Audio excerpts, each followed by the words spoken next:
El 31 de diciembre del año 2024 quedará grabado en mi memoria como la noche en que mi existencia cambió para siempre. Me llamo Margarita, tengo 71 años, y esa noche mi único hijo destrozó mi corazón con palabras que todavía me arden en el alma. Si estás escuchando esto, necesito que comprendas que lo que viví puede sucederle a cualquier madre que haya entregado su vida entera por sus hijos. Esa noche, mientras todos celebraban y yo había preparado una cena navideña hermosa, me acerqué a Roberto con una sonrisa tímida y le pregunté algo que ahora me avergüenza recordar. ¿Y mi regalo? Roberto se rió con una crueldad que jamás había visto en sus ojos y pronunció esas palabras que me persiguen cada noche. Los regalos son para personas que los merecen, no para quienes solo estorban. Tragué mis lágrimas y me retiré a mi habitación en silencio. Pero lo peor estaba por venir. 3 horas después, Roberto me llamó desesperado, llorando como un niño pequeño, suplicándome: mamá, necesitamos $2 millones urgentemente para salvar nuestra casa. Fue entonces cuando algo se quebró dentro de mí para siempre. Le respondí con la misma frialdad que él me había mostrado: busca quien te ayude en otro lugar. Pero para entender cómo llegué a ese momento de ruptura total, debo contarte mi historia desde el principio. Tengo que hablarte sobre Antonio, mi querido esposo que falleció cuando Roberto tenía apenas 12 años. Antonio era electricista y trabajaba incansablemente para darnos una vida digna. Recuerdo sus manos callosas acariciando mi rostro después de jornadas interminables de trabajo. Margarita, me decía, este niño será nuestro orgullo. Qué equivocado estaba mi pobre Antonio cuando él murió en ese terrible accidente en la obra de construcción. Quedé sola con un niño que se convirtió en mi única razón de vivir. Vendí todo lo que tenía de valor. Trabajé limpiando casas ajenas, planchando ropa, vendiendo comida en las esquinas. Mis manos se volvieron ásperas y mi espalda se encorvó de tanto cargar peso. Pero cada sacrificio valía la pena. Si Roberto podía tener una vida mejor, le pagué los mejores colegios que pude costear. Le compré ropa de marca mientras yo usaba la misma falda gastada durante años. Cuando tenía hambre, le daba mi comida y fingía haber comido. Roberto creció convirtiéndose en un hombre atractivo, inteligente y exitoso en los negocios. Me sentía tan orgullosa cuando la gente me decía: ¿qué hijo tan maravilloso tienes? Margarita, entonces apareció Daniela en su vida. Una mujer hermosa y elegante que usaba vestidos rojos que costaban más que mi salario de 6 meses completos. Desde el primer día que la conocí, supe que esa mujer no me quería cerca de su hombre. Daniela tenía una forma muy sutil de hacerme sentir insignificante. Margarita, ¿no crees que ya es momento de que Roberto y yo tengamos nuestra intimidad? Me decía con una sonrisa falsa mientras acariciaba el brazo de mi hijo. Y Roberto, mi Roberto, que antes me defendía de todo y de todos, comenzó a cambiar. Comenzó a verme como Daniela me veía, como un obstáculo. Las cenas familiares se volvieron tensas. Yo cocinaba durante horas sus platos favoritos y él apenas los probaba. Mamá, Daniela prefiere comida más refinada, me decía sin mirarme a los ojos. Poco a poco me convertí en una extraña en mi propia casa. La casa que Antonio y yo compramos con tanto esfuerzo, donde criamos a nuestro hijo con amor infinito. Daniela redecoraba todo constantemente. Esta casa necesita un estilo más contemporáneo, ¿no crees, Roberto? Y cada cambio borraba un poco más los recuerdos de Antonio, los recuerdos de nuestra familia feliz. Me refugié en mi pequeño cuarto, el único espacio que Daniela no había tocado todavía. Ahí guardaba las fotografías de Antonio, las cartas que me escribía cuando éramos novios, los dibujos que Roberto me hacía cuando era pequeño y me decía que yo era la mamá más hermosa del mundo. Esa noche del 31 de diciembre comenzó como todas las fechas especiales en los últimos años, yo trabajando sola en la cocina, mientras Roberto y Daniela se arreglaban para la celebración. Desde las 6 de la mañana estuve preparando todo. El pavo relleno que a Roberto le encantaba desde pequeño, el puré de papas con mantequilla que Antonio decía que era el mejor del mundo, y esa torta de chocolate que había perfeccionado durante 30 años. Mis articulaciones me dolían terriblemente. A los 71 años, estar de pie durante tantas horas se había vuelto una tortura. Pero quería que esa noche fuera perfecta. Quería recuperar, aunque fuera por unas horas, a mi hijo. Al Roberto que me abrazaba y me decía que era la mejor mamá del universo, Daniela bajó las escaleras usando un vestido dorado que brillaba intensamente. Se veía radiante, perfecta, como una reina. Me miró de arriba a abajo, fijándose en mi vestido amarillo viejo, el único decente que me quedaba. Margarita, ¿no tienes algo más apropiado para la ocasión? Me preguntó con esa sonrisa condescendiente que ya conocía demasiado bien. Roberto apareció detrás de ella, impecable en su traje negro. Ni siquiera me saludó. Se dirigió directamente a Daniela y le susurró algo al oído que la hizo reír. Mamá, me dijo sin mirarme, Daniela y yo estaremos en el salón principal con nuestros invitados. Tú puedes quedarte en la cocina si gustas. Nuestros invitados. Como si yo fuera la empleada doméstica en mi propia casa. Durante toda la noche los escuché reír, brindar, celebrar. Yo me quedé en la cocina, sirviéndoles la comida que había preparado con tanto amor, recogiendo los platos sucios, limpiando cada desorden que hacían. Cuando dieron las 12, cuando todos se abrazaron y se desearon feliz año nuevo, yo estaba sola lavando copas en el fregadero. Las lágrimas cayeron sobre el agua jabonosa mientras escuchaba sus voces alegres en la distancia. Fue entonces cuando decidí acercarme. Era mi hijo, era mi casa, era mi derecho estar ahí con ellos en ese momento especial.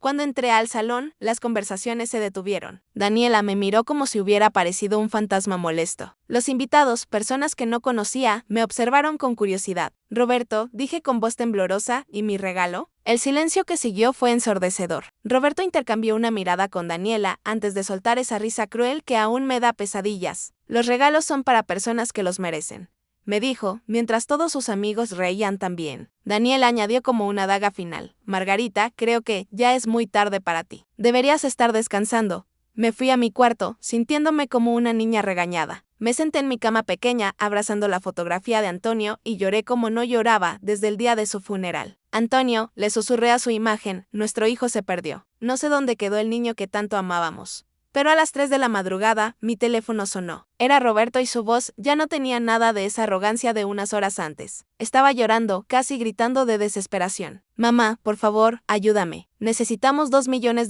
urgentemente o perderemos todo. Por primera vez en años, mi hijo me necesitaba, pero algo había cambiado dentro de mí esa noche. Algo se había roto para siempre. Busca quien te ayude en otro lugar, le respondí y colgué el teléfono. Los siguientes días fueron una pesadilla. Roberto llegaba a casa cada vez más desesperado y agresivo. Daniela ya no usaba vestidos elegantes. Andaba en pijama con ojeras profundas, gritándole a Roberto que tenía que conseguir el dinero como fuera. «Es tu madre», le gritaba Daniela. «Ella tiene que tener algo guardado. Todas las ancianas guardan dinero escondido». Roberto comenzó a revisar mis cosas, buscando dinero que yo no tenía. Abrió cada cajón, cada armario, desesperado por encontrar una fortuna que solo existía en su imaginación. «Mamá, sé que papá te dejó algo», me decía con ojos inyectados en sangre. Él siempre hablaba de que tenía planes, de que nos dejaría bien asegurados, pero yo no sabía nada. Antonio había muerto tan repentinamente que nunca tuvimos tiempo de hablar sobre herencias o seguros de vida. Solo me quedaron deudas y la responsabilidad de criar a Roberto sola.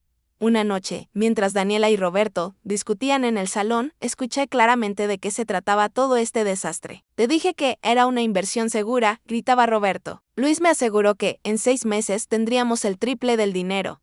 Daniela le respondía histérica, «Eres un idiota. Le diste $2 millones a un estafador y ahora los prestamistas quieren su dinero o nos quitarán la casa».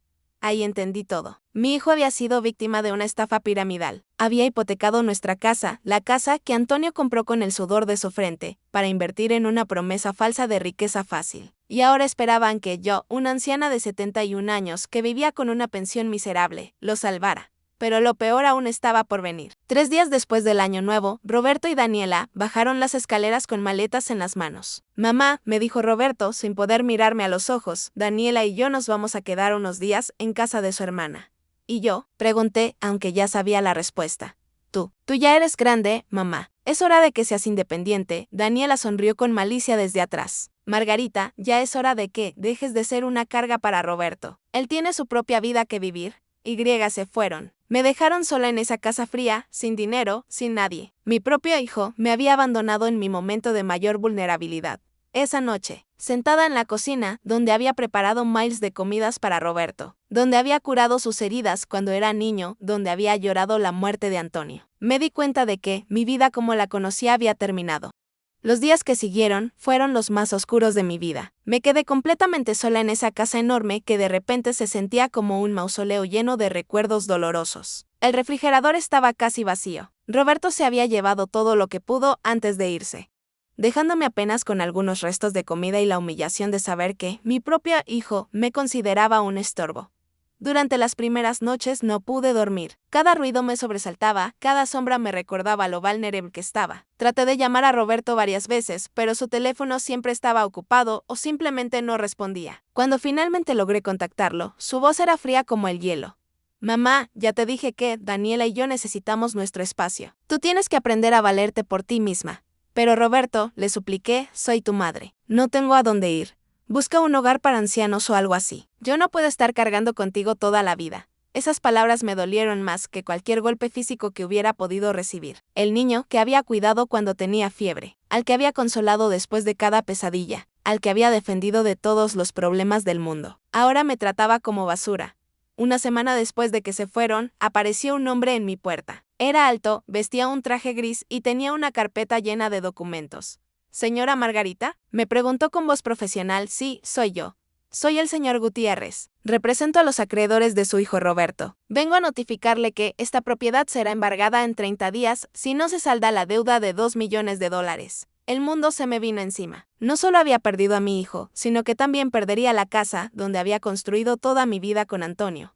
Pero, señor, le dije con voz quebrada, esta es mi casa. Yo no firmé ningún documento. Lo siento, señora. Su hijo hipotecó la propiedad usando documentos que lo acreditan como propietario único. Usted tiene 30 días para desalojar. Cuando el hombre se fue, me derrumbé en el suelo de la sala. Lloré hasta que no me quedaron más lágrimas. Antonio, mi querido Antonio, había trabajado tanto para comprar esta casa y ahora Roberto la había perdido en una apuesta estúpida. Esa noche tomé la decisión más difícil de mi vida. Con los pocos ahorros que tenía, busqué un cuarto pequeño en una pensión del barrio más humilde de la ciudad. El lugar era deprimente, las paredes estaban manchadas de humedad, el baño lo compartía con otros inquilinos y el colchón era tan viejo que me dolía la espalda cada mañana. Pero era lo único que podía pagar. La dueña de la pensión era una mujer corpulenta llamada Sara que me miraba con desprecio cada vez que me cruzaba en los pasillos. «Espero que pague puntual», me decía, «porque aquí no doy caridad a nadie». Mi rutina se volvía mecánica y triste. Me levantaba, desayunaba un pan con té, salía a buscar trabajo que nadie quería darle a una mujer de 71 años, y regresaba por las tardes agotada y sin esperanzas. Las noches eran lo peor. Acostada en esa cama incómoda, escuchando los gritos de los otros inquilinos a través de las paredes delgadas. Me preguntaba cómo había llegado a este punto de mi vida. Una tarde, mientras caminaba por el centro buscando cualquier trabajo que pudiera hacer, vi a Roberto y Daniela saliendo de un restaurante elegante. Ella llevaba un vestido violeta nuevo y él lucía relajado, feliz, como si no tuviera ninguna preocupación en el mundo. Me escondí detrás de un poste para que no me vieran. Los observé reír, besarse, actuar como una pareja perfecta, mientras yo luchaba todos los días para conseguir dinero para un pedazo de pan. Daniela llevaba una cartera de cuero que costaba más que mi alquiler de 3 meses. Roberto tenía un reloj nuevo en la muñeca que brillaba al sol. Claramente habían encontrado dinero en algún lugar, pero no era para salvar la casa familiar ni para ayudar a su madre. Esa noche llamé a Roberto una vez más. Necesitaba saber si al menos se acordaba de que yo existía. «¿Qué quieres, mamá?», me respondió con fastidio. «Roberto, soy tu madre. He estado viviendo en una pensión horrible. No tengo trabajo, apenas tengo para comer. Por favor, ayúdame». «Mamá, ya te dije que tienes que ser independiente. Daniela y yo tenemos nuestros propios gastos. Pero los vi hoy en el restaurante. Tienen dinero para gastar en lujos, pero no para ayudar a tu madre». «Eso no es tu problema», me gritó. «Deja de espiarme y busca la manera de resolver tu vida». Colgó el teléfono. Me quedé ahí sentada en mi cuarto miserable, sosteniendo el teléfono y sintiendo que mi corazón se partía en 1000 pedazos. Mi propio hijo prefería gastar dinero en caprichos para su esposa que ayudar a la mujer que le había dado la vida 2 semanas después. Mi situación empeoró aún más. Sara me aumentó el alquiler sin previo aviso. «Los precios han subido», me dijo con indiferencia. «O pagas o te vas». Yo no tenía de dónde sacar el dinero extra. Había gastado mis últimos ahorros en medicinas para la artritis que me tenía postrada algunos días. Una noche, mientras organizaba mis pocas pertenencias pensando que tendría que buscar un lugar aún más barato, encontré una caja vieja que había traído de la casa. Era una caja de zapatos donde guardaba cartas y documentos importantes. Comencé a revisar los papeles nostálgicamente, cartas de amor de Antonio, certificados de nacimiento, facturas viejas de la casa. Pero al fondo de la caja, envuelto en un plástico amarillento, encontré un sobre que nunca había visto antes. El sobre tenía mi nombre escrito con la letra de Antonio. Mi corazón comenzó a latir más fuerte. Lo abrí con manos temblorosas y encontré una carta que cambiaría todo. «Mi querida Margarita», decía la carta, «si estás leyendo esto, significa que ya no estoy contigo. Sé que siempre te preocupaste porque no teníamos mucho dinero guardado, pero quiero que sepas que sí lo tenemos. Durante años he estado invirtiendo en secreto para asegurar tu futuro y el de Roberto». No podía creer lo que estaba leyendo. Antonio continuaba, «En el Banco Central, cuenta número 847629, hay $200,000 que he estado ahorrando. Pero eso no es todo. También compré acciones de la compañía eléctrica donde trabajé, y según mis cálculos ahora deben valer mucho. Más la carta terminaba con instrucciones específicas sobre cómo acceder al dinero y una dirección de un abogado llamado Hernán Méndez que tenía todos los documentos legales. Me quedé paralizada durante varios minutos. No podía procesar que Antonio hubiera guardado este secreto durante tanto tiempo. No podía creer que, después de todos estos meses de sufrimiento, de humillación, de sentirme abandonada, había una salida, pero más que el dinero. Lo que me emocionó fue darme cuenta de que Antonio siempre había pensado en mí. Siempre había querido protegerme. Incluso después de su muerte, con manos temblorosas guardé la carta en mi cartera. Al día siguiente iría a buscar a ese abogado, Hernán Méndez. Mi vida estaba a punto de cambiar completamente, pero Roberto aún no tenía idea de lo que se le venía encima. Esa noche pude dormir por primera vez en semanas. Soñé con Antonio y en mi sueño él me abrazaba y me decía, ya no tienes que sufrir más, mi amor. Es hora de que te respeten como te mereces. A las 8 de la mañana del día siguiente, ya estaba parada frente al edificio donde trabajaba el abogado Hernán Méndez. Había pasado toda la noche, despierta releyendo la carta de Antonio una y otra vez, asegurándome de que no estaba soñando. El edificio era imponente, con ventanas de cristal que reflejaban el sol matutino. Mis manos sudaban mientras sostenía la carta arrugada. Después de tantos meses de humillación, me costaba creer que podría haber una salida a mi pesadilla. La recepcionista, una mujer joven con cabello rizado, me miró con curiosidad cuando le expliqué que necesitaba ver al señor Méndez por un asunto relacionado con Antonio Ramírez. Un momento, por favor, me dijo mientras marcaba un número. Señor Méndez, hay una señora aquí que dice tener una carta de Antonio Ramírez. Escuché una voz sorprendida del otro lado de la línea. La recepcionista me miró con ojos grandes. Dice que puede recibirla inmediatamente. Oficina 205, segundo piso. Hernán Méndez era un hombre de unos 50 años. Canoso, con anteojos que le daban un aire distinguido. Cuando entré a su oficina, se levantó inmediatamente de su escritorio. ¿Usted es Margarita, la esposa de Antonio?, me preguntó con una sonrisa cálida. Sí, señor. Encontré esta carta entre sus cosas, le dije entregándole el sobre. Hernán leyó la carta cuidadosamente y luego me miró con una mezcla de alivio y preocupación. Señora Margarita, he estado esperando que usted apareciera durante casi 15 años. Su esposo me dejó instrucciones muy específicas de que solo podía entregarle esta información a usted personalmente. Me senté en la silla frente a su escritorio, sintiendo que las piernas me temblaban. Antonio era un hombre muy previsor, continuó Hernán. No solo ahorró dinero, sino que hizo inversiones muy inteligentes. Las acciones de la compañía eléctrica se dividieron varias veces y su valor se multiplicó exponencialmente. Hernán abrió un archivo grueso con el nombre de Antonio en la portada. Señora Margarita, usted no es solo dueña de $200,000. Entre las cuentas de ahorro, las inversiones en acciones y los bonos del gobierno que Antonio compró, su patrimonio actual es de aproximadamente $3 millones. Sentí que el mundo se detenía. $3 millones. Mientras yo había estado viviendo en esa pensión horrible, comiendo pan seco y rogándole a mi hijo por ayuda, tenía una fortuna esperándome. Pero eso no es todo, continuó Hernán. Antonio también pagó completamente la casa donde ustedes vivían. Tengo aquí las escrituras originales que demuestran que la propiedad está a nombre de usted, no de su hijo. Pero Roberto hipotecó la casa, le dije confundida. Hernán frunció el ceño. Eso es imposible, señora. Solo el propietario legal puede hipotecar una propiedad. Si su hijo hizo eso, cometió un fraude muy serio. En ese momento entendí la magnitud de lo que había pasado. Roberto no solo me había abandonado y humillado, sino que había falsificado documentos para robar mi casa. Necesitamos actuar rápidamente, me dijo Hernán. Vamos a ir al banco inmediatamente para activar sus cuentas y después presentaremos una denuncia por fraude contra su hijo. No sé si quiero denunciar a Roberto, le dije dudando. Al fin y al cabo, es mi hijo. Hernán me miró con seriedad. Señora Margarita, su hijo la dejó viviendo en la miseria mientras tenía acceso a dinero que no era suyo. Utilizó documentos falsos para hipotecar su casa. Esto no es solo una traición familiar, es un delito grave. Salimos de la oficina y nos dirigimos al banco. Durante el camino, Hernán me explicaba todos los detalles legales, pero yo apenas podía concentrarme. Mi mente estaba llena de imágenes de Roberto y Daniela gastando dinero en restaurantes caros mientras yo luchaba por pagar un cuarto miserable. En el banco, después de verificar mi identidad con varios documentos, la gerente me mostró los estados de cuenta que no había visto en 15 años. Era real, todo era completamente real. ¿Qué quiere hacer con el dinero, señora?, me preguntó la gerente. Por ahora, déjelo donde está, le respondí. Necesito tiempo para procesar todo esto.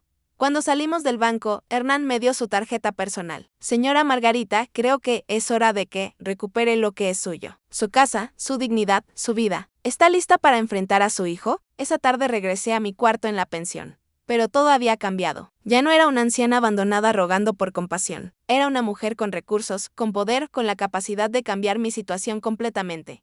Al día siguiente, Hernán me llamó con noticias aún más impactantes. Señora Margarita, he estado investigando la situación de su casa y encontré algo muy interesante. Los prestamistas, a los que Roberto les debe dinero, no existen. Toda la historia de la deuda de $2 millones parece ser una mentira.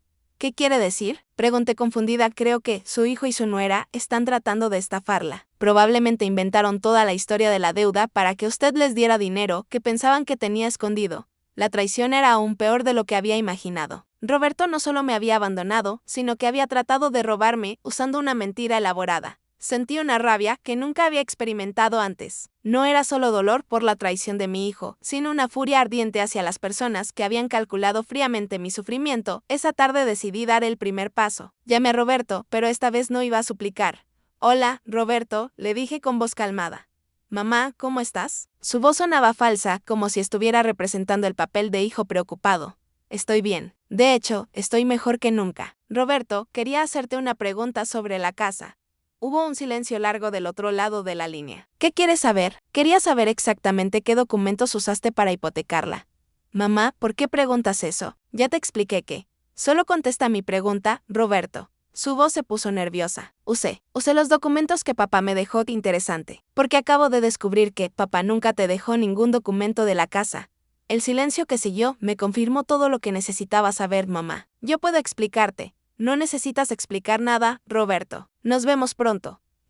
Colgué el teléfono. Los siguientes días fueron los más intensos de mi vida. Junto con Hernán, desarrollamos una estrategia que no solo me devolvería lo que era mío, sino que expondría cada mentira que Roberto y Daniela habían construido. Hernán contrató a un investigador privado llamado Javier para que siguiera a Roberto y Daniela durante una semana. Los resultados fueron aún más devastadores de lo que habíamos imaginado. «Señora Margarita», me dijo Hernán mientras revisaba el reporte. «Su hijo y su nuera han estado viviendo una vida de lujos extremos. Restaurantes de 5 estrellas, hoteles caros, compras en boutiques exclusivas. Gastaron más de $50,000 en el último mes». Javier, el investigador, me mostró fotografías que me partieron el corazón. Roberto y Daniela en un spa de lujo. Ella usando un vestido plateado que costaba más que mi pensión de todo un año. Roberto con un traje nuevo, sonriendo mientras brindaba con champán. «¿De dónde sacaron tanto dinero?», pregunté. «Ahí viene lo más interesante», continuó Hernán. «Daniela viene de una familia muy rica. Su padre es dueño de varias empresas y ella tiene acceso a una cuenta con varios cientos de miles de dólares. Entonces nunca necesitaron mi ayuda, nunca. Todo fue una actuación, elaborada para conseguir acceso a lo que pensaban que usted tenía guardado». La crueldad de la situación me golpeó como un martillo. Mientras yo había pasado noches sin dormir preocupándome por los problemas financieros de Roberto. Él había estado viviendo como un millonario usando el dinero de su suegro. «Pero eso no es todo», añadió Javier. «También descubrí que han estado diciéndole a sus amigos que usted murió, que aparentemente les daba vergüenza explicar por qué habían echado a una anciana de su propia casa. Entonces inventaron que usted había fallecido de cáncer hace 6 meses».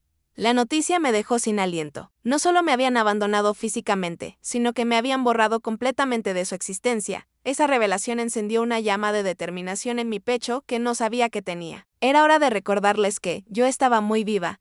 Hernán y yo fuimos directamente a la estación de policía. Presentamos la denuncia formal por fraude inmobiliario contra Roberto con todas las pruebas de que había falsificado documentos para hipotecar mi casa.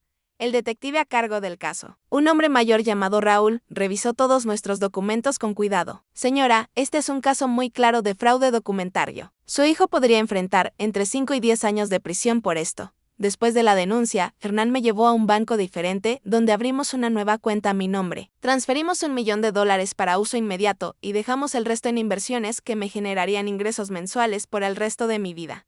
«Señora Margarita», me dijo el gerente del banco, «con este capital usted podría vivir cómodamente sin trabajar nunca más. Sus ingresos pasivos serían de aproximadamente $6,000 al mes». $6,000 al mes. Mientras Roberto me había dejado sobrevivir con menos de 300, esa tarde decidí